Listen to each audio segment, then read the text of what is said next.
عليكم ورحمة الله وبركاته. الحمد لله نحمده ونستعينه ونستغفره ونؤمن به ونتوكل عليه ونعوذ بالله من شرور أنفسنا ومن سيئات أعمالنا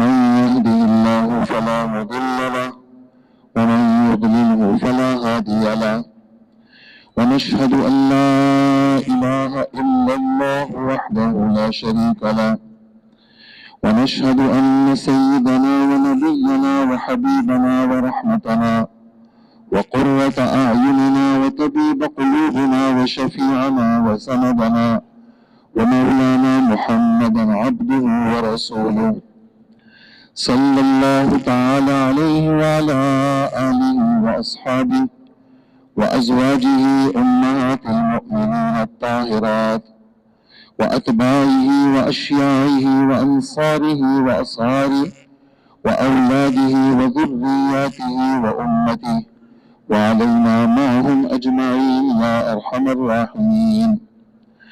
أما بعد فأعوذ بالله من الشيطان الرجيم. بسم الله الرحمن الرحيم.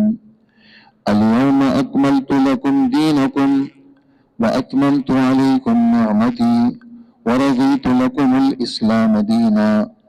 وقال تعالى: ومن يبتغ غير الإسلام دينا فلن يقبل منه وهو في الآخرة من الخاسرين.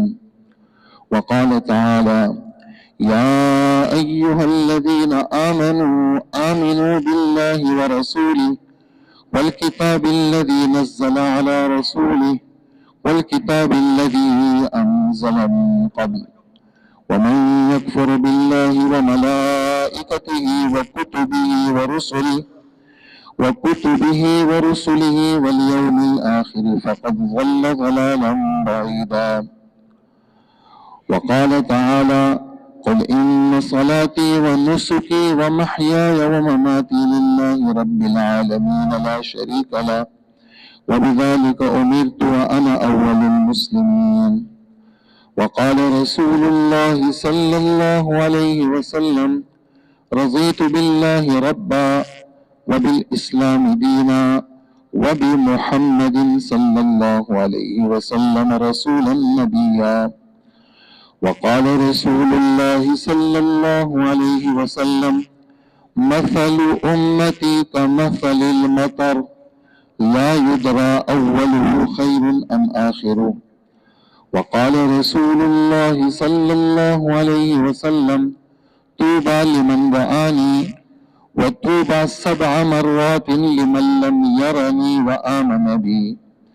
وقال رسول الله صلى الله عليه وسلم في قوله تعالى: كنتم خير أمة أخرجت للناس، قال: أنتم تتمون 70 أمة أنتم خيرها وأكرمها عند الله تعالى، أو كما قال رسول الله صلى الله عليه وسلم. میرے انتہائی قابل احترام بزرگوں اور عزیز دوستوں، اس بات پر اللہ پاک کا بار بار شکر کیا جائے اور بار بار سجدہ کیا جائے اور بار بار صدقہ دیا جائے اور بار بار نوافل پڑھے جائیں اور بار بار نفلی روزے رکھے جائیں، نفلی عمرے کیے جائیں، اس بات پر کہ اللہ جل جلالہ نے ہم سب کو مسلمان بنایا ہے۔ نعمت اسلام سب سے بڑی نعمت ہے جس خوش قسمت کو اللہ جل جلالہ عطا فرمائے۔ اللہ جل جلالہ کا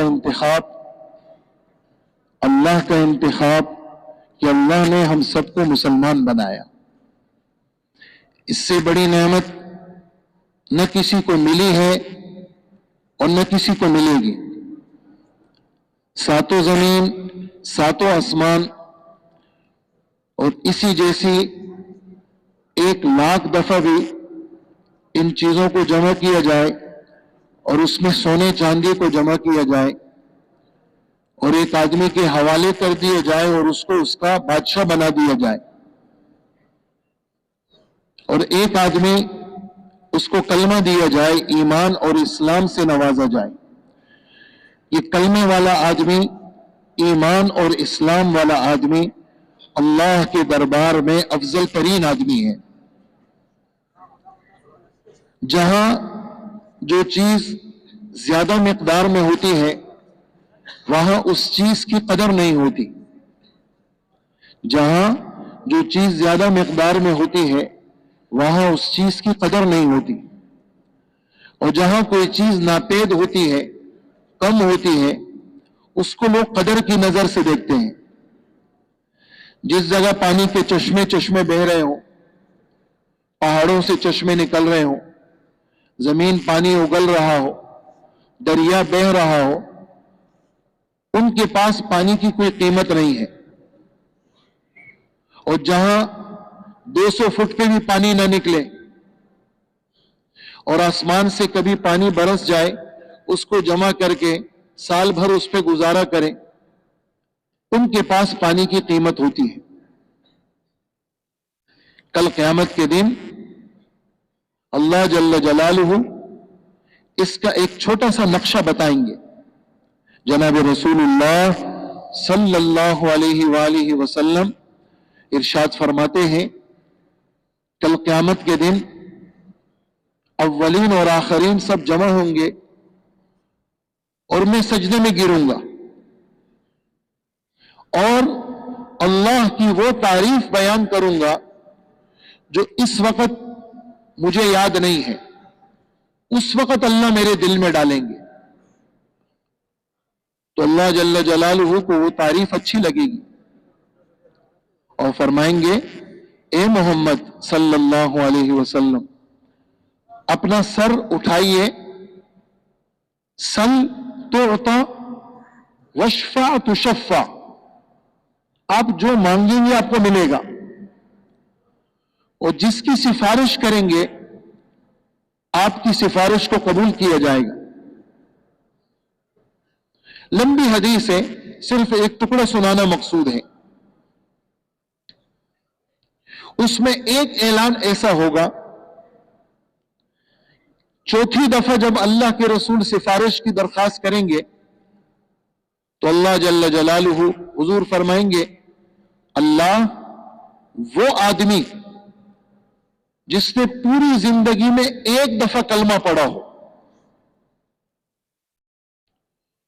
کسی موقع پر وہ آپ سے ڈرا ہو، میں اس کی سفارش کرتا ہوں کہ اس کو دوزخ سے بچا لیجیے۔ تو اللہ پاک کیا فرمائیں گے، لیس ذاک لک، 3 آپ کی سفارشیں ہم نے مان لی، یہ آپ کے پاس اس کا اختیار نہیں ہے، میں خالق ہوں، میں مالک ہوں، میں رازق ہوں، یہ اختیار میرے پاس ہے۔ اور کیا اعلان ہوگا، میں دوزخ سے ہر اس شخص کے نکالنے کا فیصلہ سناتا ہوں جس کے دل میں بہت ہی معمولی سا ایمان کا ذرہ بہت ہی معمولی سی ایمان کی روشنی ہو، کسی موقع پر اس نے ایک دفعہ کلمہ پڑھا ہو اور کسی ایک موقع پر اس نے میرا نام لیا ہو، اس کو دوزخ سے نکالو۔ جب دوزخ سے نکالنے کا فیصلہ ہوگا، کافروں کو پتہ چلے گا کہ یہ جو مجمع جا رہا ہے ان میں اور ہم میں تو کوئی فرق نہیں تھا، صرف یہ بات تھی انہوں نے پوری زندگی میں ایک دفعہ کلمہ پڑھا تھا اور ان کے دل میں بہت ہی معمولی روشنی ہے ایمان کی، اور اعلان ہوگا کہ ان کو دوزخ سے نکالے۔ اس وقت ہمارے رب 14ویں پارے کی پہلی آیت اس نقشے کو چھوٹا سا بیان فرما رہے ہیں، تفصیل ہمارے نبی نے بیان کی ہے. کیا فرما رہے ہیں؟ ربما یود الذین کفروا لو کانوا مسلمین. ربما بار بار تمنا کریں گے، بار بار تمنا کریں گے کافر، کاش ہم بھی مسلمان ہوتے، ہم نے بھی ایک دفعہ کلمہ پڑھا ہوتا، ہم بھی اللہ سے ڈرے ہوتے. تو اس کلمے کی اس وقت قیمت اور طاقت، اس کا اندازہ اس وقت ہوگا جس وقت یوم یفر المرء من اخیہ وامہ وابیہ وصاحبتہ وبنیہ لکل امرئ منہم یومئذ شأن یغنیہ. جس دن آدمی اپنے بھائی سے بھاگے گا، وہ بھائی جو آج اپنے بھائی کے ساتھ کھڑا ہے، اپنی ماں سے بھاگے گا، وہ ماں جس پر جان دینے کو تیار ہے، ماں اپنے اکلوتے بیٹے سے بھاگے گی، وہ ماں جس کی ممتا مشہور ہے. باپ اپنے بیٹے سے بھاگے گا اور بیٹا اپنے باپ سے بھاگے گا اور اپنی بیوی سے بھاگیں گے. لِكُلِّ امْرِئٍ مِّنْهُمْ يَوْمَئِذٍ شَأْنٌ يُغْنِيهِ. ہر آدمی اپنی اپنی مصیبت میں پھنسا ہوا ہوگا اور ہر آدمی پسینے میں ہوگا، گناہوں کے بقدر پسینہ ہوگا. حضرت محمد مصطفیٰ درود پڑھا کریں، جب بھی نام آئے صلی اللہ علیہ وسلم پڑھا کریں. حضرت محمد مصطفیٰ صلی اللہ علیہ وسلم فرماتے ہیں کہ ہر آدمی کا پسینہ اس کے گناہوں کی بقدر ہوگا. کسی کا پسینہ ٹخنوں تک ہوگا، کسی کا پسینہ گھٹنوں تک ہوگا، کسی میں کا پسینہ پیٹ تک ہوگا، کسی کا پسینہ سینے تک ہوگا، کسی کا پسینہ یہاں تک ہوگا. گناہوں کے بقدر ہر آدمی اپنے اپنے پسینے میں ہوگا. اور ہوں گے کیسے؟ ہمارے رب قرآن میں فرماتے ہیں، ہمارے نبی حدیث میں بیان فرماتے ہیں. کیا؟ وَلَقَدْ جِئْتُمُونَا فُرَادًا كَمَا خَلَقْنَاكُمْ أَوَّلَ مَرَّةٍ. کہیں کیس میں جاتے ہیں لوگ، کورٹ میں جاتے ہیں، جمگٹا ساتھ لے کے جاتے ہیں. شادی میں جاتے ہیں، پورا گھر اٹھ کے جاتا ہے. شب جمعے میں آ رہے ہیں، مسجد کی جماعت آ رہی ہے. کہیں کوئی مسئلہ ہے، پھنس رہا ہے بندہ، لوگ اکٹھے جاتے ہیں.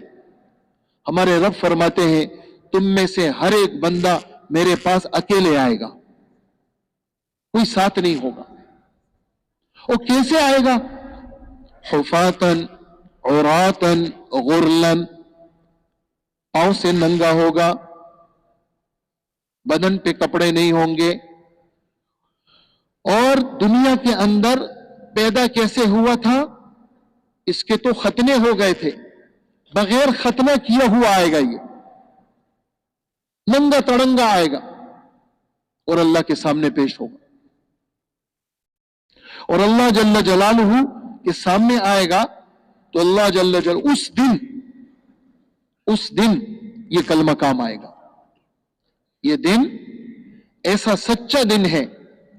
ہمارے رب قرآن پاک میں فرماتے ہیں لا اقسم بیوم القیامہ، میں قسم کھاتا ہوں قیامت کے دن کی، کہ قیامت کا دن آئے گا. ضرور ضرور قیامت کے دن سے تمہارا واسطہ پڑنا ہے. لتأتینکم، تمہارے پاس قیامت آئے گی. ان الساعة لآتیۃ لا ریب فیہا، بے شک بات ہے قیامت آئے گی، اس کے آنے میں شک نہیں ہے. سب کی پیشی ہوگی. یومئذ تعرضون لا تخفى منکم خافیہ، کوئی چھپانے والی چیز اس کو چھپا نہیں سکے گی. وعرضوا علی ربک صفا، رب کے سامنے سب صفوں میں کھڑے ہوں گے. لا یتکلمون الا من اذن له الرحمن وقال صوابا، کسی کے بس نہیں ہوگا بات کرنے کی، جس کو اللہ اجازت دیں گے اس دن وہ بات کر سکے گا. میں قیامت کے دن کی قسم کھاتا ہوں. ولا اقسم بالنفس اللوامہ، میں قسم کھاتا ہوں اس نفس انسانی کی جو گناہ کر کے اپنے کو ملامت کرے، وہ بھی اللہ کو اچھا لگتا ہے۔ گناہ کر کے، گناہ ہو گیا جی، کیوں ہو گیا؟ غضب ہو گیا، کیا بنے گا میرا، میں خدا کو کیا منہ دکھاؤں گا، سر جھکا لیا، ندامت کے آنسو بہا لیے، اللہ گناہ معاف بھی کر دیتے ہیں اور فرشتوں کو بھلا بھی دے دیتے ہیں۔ وہ جس زمین کے ٹکڑے پہ گناہ ہوا ہے، اللہ اس زمین کو بھی بھلا دیتے ہیں۔ تو قیامت کا بیان ہمارے رب فرما رہے ہیں، اَيَحْسَبُ الْإِنسَانُ أَن لَّن نَّجْمَعَ عِظَامَهُ، انسان کا یہ گمان ہے کہ ہم اس کی ہڈیوں کو جمع نہیں کریں گے۔ یہ تو کافروں کا گمان ہے۔ کافر کیا کہتے ہیں؟ اَإِذَا كُنَّا عِظَامًا وَرُفَاتًا أَإِنَّا لَمَبْعُوثُونَ، جب ہم چورا چورا ہو جائیں گے۔ ایک بدبخت کافر ہمارے نبی کے پاس آیا اور ایک ہڈی لی، اس کو یوں کیا، ایسا اڑا لیا، کہنے لگا مَن يُحْيِي هَذِهِ الْعِظَامَ وَهِيَ رَمِيمٌ، اس ہڈی کو کون زندہ کرے گا؟ کوئی کر سکتا ہے زندہ؟ وہ تو چورا چورا ہو گئی۔ کافروں کو سب سے بڑا اعتراض، اور ہمارے رب کیا فرماتے ہیں؟ بلا قادرین علی ان نسوی بنانا، کیوں نہیں ہم جمع کریں گے؟ ہڈیاں تو کیا، گوشت تو کیا، سر تو کیا، بدن تو کیا، ہاتھ کی ہڈی، پیر کی ہڈی، ران کی ہڈی، اس پہ گوشت، یہ کیا؟ یہ جو ہماری انگلیوں کے نشانات ہیں، پاسپورٹ اور شناختی کارڈ میں ہم لگاتے ہیں، اللہ پاک فرماتے ہیں جس طرح دنیا کے نشانات تھے، ہم کل قیامت کے دن ایسے ہی نشانات کے ساتھ اس کو زندہ کر کے کھڑا کریں گے۔ بنانا، بنانا اس کو کہتے ہیں، انگلیوں کے پورے، انگلیوں کے کنارے، بنانا، ہم اس کو جمع کریں گے، یہ قیامت کا دن۔ اور قد علمنا ما تنقص الارض منہم وعندنا کتاب حفیظ، پکی بات ہے، یقینی بات ہے، ہمیں پتہ ہے زمین کے جس حصے میں جس کی لاش موجود ہے، اور زمین نے جس کی لاش کو جتنا کھایا ہے، ہمیں سب پتہ ہے کہ کس کی لاش کہاں پر ہے۔ حضرت آدم علیہ السلام سے لے کر آخری انسان تک زمین، اللہ جل جلالہ فرماتے ہیں الم نجعل الارض کفاتا احیاء و امواتا، ہم نے زمین کو سمیٹنے والا بنایا ہے۔ زمین سنبھال لیتی ہے، زندوں کو بھی سنبھال رہی ہے، مردوں کو بھی سنبھال رہی ہے۔ زمین زندوں کو بھی سنبھال رہی ہے، مردوں کو بھی سنبھال رہی ہے۔ کہاں کہاں کس کی لاش ہے، اللہ کے علم میں ہے۔ اللہ کل قیامت کے دن جمع کریں گے، یہ ہمارے ایمان کا اہم ترین حصہ ہے۔ بات کہاں سے شروع ہوئی؟ سب سے بڑا خوش قسمت دنیا کے اندر اگر کوئی شخص ہے تو وہ مسلمان ہے۔ سب سے بڑا قابل قدر اللہ کی نظر میں اگر ہے تو مسلمان ہے۔